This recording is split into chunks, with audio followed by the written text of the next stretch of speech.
action. And I think that a lot of times Eurocentric history books really, it tells that story from a Christian perspective.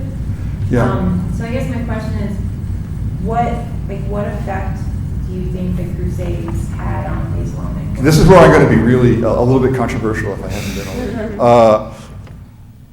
I have 3 hours to do the entire history of Islam, right? And so I leave certain things out. And I left out, I'm sad to have left out Africa because I don't know enough about it. I mean, I'll be honest. I just don't know enough about Africa. And we have somebody here who knows a lot about Africa, so alhamdulillah, I don't have to. But I left out the Crusades because the Crusades were much more important to Europeans than they were to Muslims. That Islam, for the most part, spent much more time looking east than it looked west.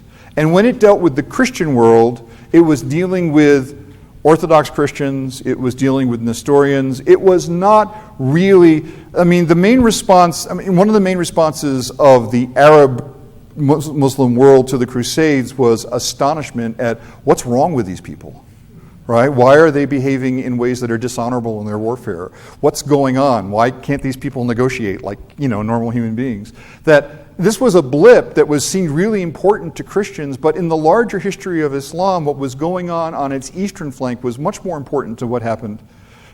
For example, look at the Hadith collections, right? A very important religion. Who did them? Bukhari. Why is he called Bukhari? Because he was in Bukhara. At-Tirmidhi, because he was in Tirmidh on what's now the Afghan border. It was the stuff going on the east that was always much more important to what happened in the civilization of Islam than what was going on its border with Europe.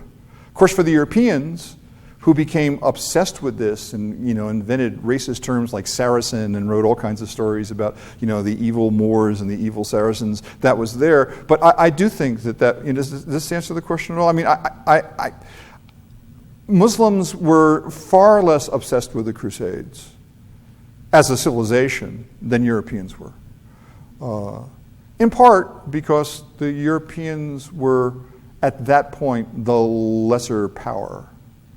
There's a wonderful article that I forgot where it is, and forgive me, it's not my field of expertise, but an important Catholic theologian writing in the Middle Ages about why is it that when we have the true faith, we have the inferior civilization. In other words, why are Muslims dominant and powerful and we're weak? And it's a very similar argument to people in the 19th century saying, well, the reason we got conquered by the British is that we're not good Muslims. So if we become pure Muslims, then we'll be able to do this. It's the same argument.